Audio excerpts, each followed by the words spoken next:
Hello everyone, I am Bhuvan Verma here with another session of STEM Talks with Leaders.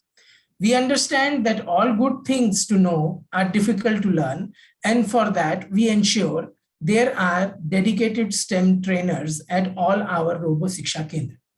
They help our students learn what they didn't know, and they learn themselves. We encourage our students to study subjects they dread through hands-on activities in addition to theory, and they also learn how to do things ambidextrously. India STEM Foundation Robo Siksha Kendra helps students prepare for life. They teach lessons through hands-on activities and test us to prepare us for life, where we have to be a problem solver to answer life's challenges. Today's guest is a CSR captain recognized for her thoughtful work with student constituents.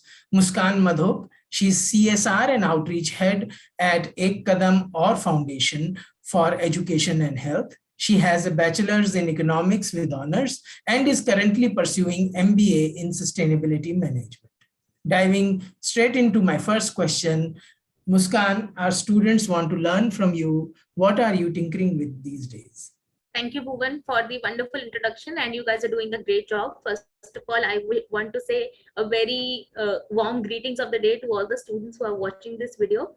And the one thing I'm tinkering with these days, I would say, is the sustainability of things in our everyday lives. So, for example, if you see this pen that I'm holding, I look at it from the perspective that what's going to be its life. I look at it from the perspective of its life cycle assessment, where I look at it not only from the its purpose of that is writing on a piece of paper, but also how and where is it going to land. After I use it and I dispose it in a manner, I wish to know that I dispose it in such a manner that it comes back in the cycle or it closes the loop of circularity. So this is what I'm tinkering with these days. Fantastic, fantastic. So you're trying to understand the cradle to grave cycle of a particular commodity or a process. That is wonderful and it must be exciting. Okay, so Muskan, since you are interested in all of these things, we want to know from you, an industry captain, why are industry leaders so interested in STEM and STEAM education? That's a great question. In fact, I am a person who does not, who has not really studied STEM in a formal setting. I did not have science in my school, or I did not study science in my bachelor's or master's level as well.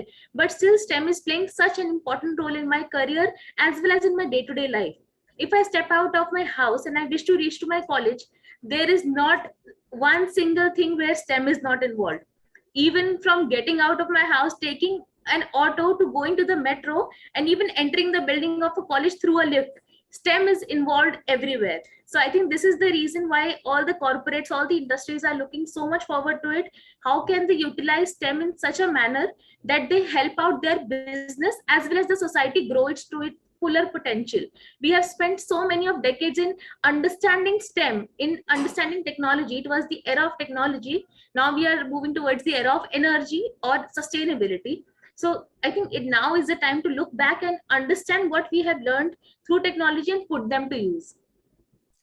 Absolutely, Muskan. STEM is a way of thinking, of processing information, no matter which subject stream you belong to. Exactly. So reasoned thinking with use of statistics, mathematics, or using principles of science only enhances subjects, not just languages, but also other subjects like commerce and humanities. So very well put by you, Muskan. Okay, moving on to my next question, and this is very critical for a lot of us in the community, that how is CSR helping accelerate STEM education and in system strengthening national education policy? If you could guide us. This is one of my favorite questions of this talk, and the reason why I'm so excited about it is that I am currently working in this field. I have seen corporates building capacity, building strengths in their CSR programs so that they can bridge the gap of the knowledge as well as those who are there to seek the knowledge. So it's bridging the gap between industry and academia. We have industry leaders, we have corporate leaders who currently have that STEM education with themselves, and they are looking forward to the ways how they can impart that knowledge that they have to our future leaders. So I think CSR, especially in the education sector, I think it's the second or first, sometimes it's first, sometimes it's second most spent sector of CSR, especially in India. And the major portion goes to the STEM education. Our national education policy of India 2020 is also very much emphasizing on STEM education as well as active learning. Active learning, as you mentioned, hands-on training, hands-on learning, and the learning cannot ever be unidirectional. It always has to be multidirectional. Wow. So, picking up from where you've just left, hands-on training, that is the peg on which we are putting STEM education. We are saying that STEM education gives access to hands-on learning. How important is hands-on learning for students at schools is what our students want to learn from you today. I would like to explain this answer with one simple example. No person has ever learned driving by reading a book about it. So the hands-on experience or the hands-on learning is, I wouldn't say crucial, I would say it's the only thing that matters when you're there on the field. You would see so many industry professionals who are there who do not have a formal degree, but they're working, they're industry leaders. Why? Only because they had this hands-on experience on that particular topic. So this was what I really wanted to convey. And students at their school levels, they can definitely try out some hands-on learning through participating in group projects as well as through many internship opportunities that come across their way. Right. Absolutely. These opportunities are emerging, not just for industries, but also for students, as you mentioned. And, next question that our students want to learn from you about is that how does STEM education help students learn about entrepreneurship?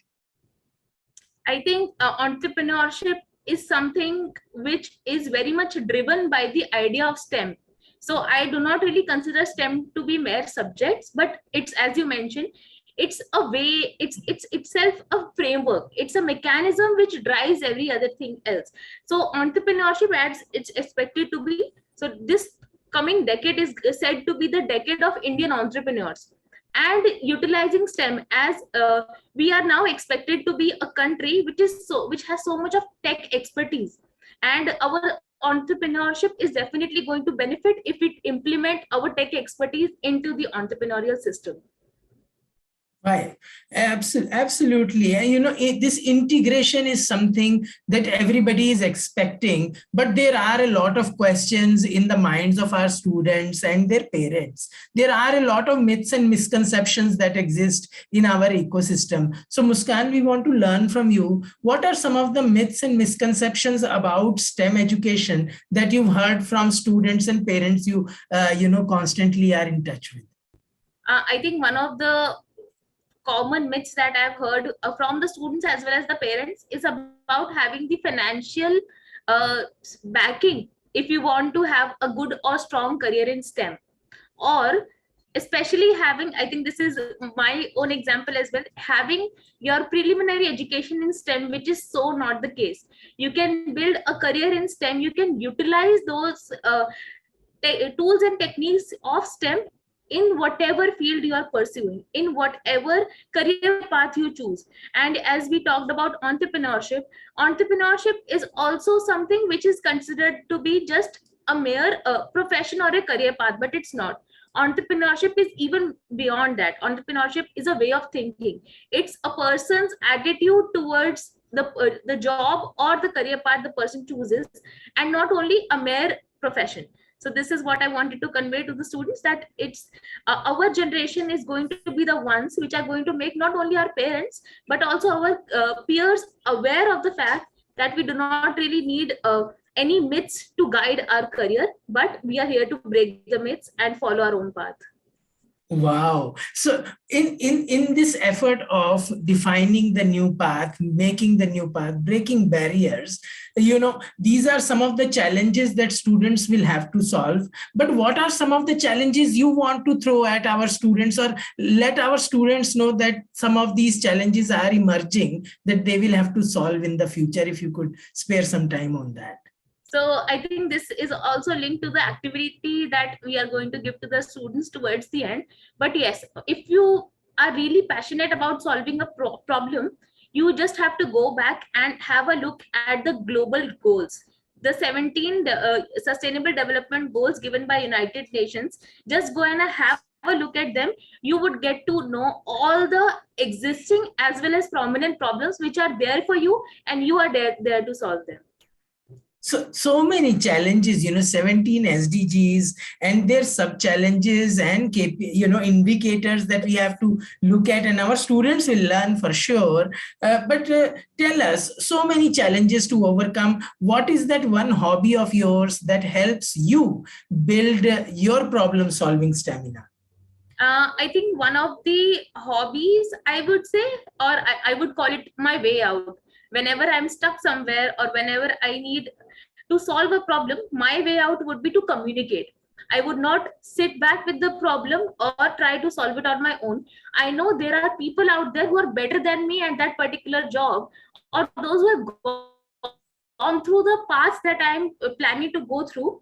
I would reach out to them and ask for help. So I think the best favor you could do to yourself or to the work that you are doing is to ask for help. Absolutely. Communication is akin reading a book. You not only learn how others have dealt with certain challenges, but it is, the experiential and the exchange of knowledge that happens through communication. That is most important. Which takes me to my next question to you, Muskan. Our students, they work in a lot of team activities and they want to learn from you. What is that one must attribute of a team player? So I think one must attribute of a team player, according to me, is to make everyone feel included. Inclusion is something which I really consider myself to be an advocate of. In one of our programs, we are working with visually challenged students, where STEM has played such an important role that it is bringing our sighted students as well as our visually challenged students in one classroom. So this is what the power of STEM is, that if we are providing an education to students who can see through this video conferencing, our students who could not see, they're able to access Zoom because of STEM technology, and they're able to hear us and learn from us. So inclusion is something that one category I would really want all our future leaders to keep in mind. And not only to you have to feel included, but you also have to make others feel included in a group. So this is the quality I would really like to emphasize on. Wow. And Muskan, thank you for bringing up this very, very important topic. And my request to all the students watching this video, Muskan has really, brought out a very important part wherein visually challenged students, our peers, our student community who do not have access, please make sure that they are able to listen to these videos and listen to what Muskan has to tell them about inclusion and other aspects of STEM education. Okay, moving on to my next question to you, Muskan. We want to know, our students want to learn from you, what is your favorite equation, formula, code, and why? Okay, so I am always excited about this answer, and it's not originally mine. I've heard it in a seminar, and I got so touched by it that I use it everywhere. So I'm going to say it twice. So first time, the quote says, if one of us could look after two of us, there would be enough of us for all of us. I repeat it again. If one of us could look after two of us, there would be enough of us for all of us. So this was one quote that I heard in one seminar, and it's so close to my heart that I said it in one of the sessions with the students. And when I visited that school and I met the students came to me and repeated this quote in front of me. And they said that, ma'am, that quote really stayed with us. Wow, Wow, no, it really does make sense. In an interconnected society in which we live, there are, it is team activity. There has to be cohesiveness and togetherness. And thank you for being such an ardent advocate of inclusiveness, of bringing people together. So, okay, this brings me to the last question of this very exciting session, which is to understand from you the role of STEM in solving global problems. If you could shed some light on that, our students are eager to hear. So I do have this activity for the students where I request all the students to go through the website of United Nations Sustainable Development Goals. You will come across 17 goals, and under those 17 goals, if you click on one, you will see some of the subheads. So those subheads help you understand what that goal talks about. For example, I talked about inclusive education and education for the visually challenged students. We can map it with SDG 10, which is reduce inequalities in the society, and we could see how STEM is playing a role in it. Similarly, our students can have a look at all the goals and try to think that how can we utilize our STEM education to a level where we can solve all the goals or at least some of it through our actions. So if they could just come up with this small project or an activity, I think this would really get our society on a right path, and we are going to solve global goals even before 2030. Absolutely, Muskan. More power to your zeal, more power to, the idea of achieving SDGs even before their timeline. I would request all field trainers sharing this video with their students to make sure that the students do participate in this activity of looking at sustainable development goals and building projects around it, or based on suggestions of Muskan, undertake activities of learning more about them.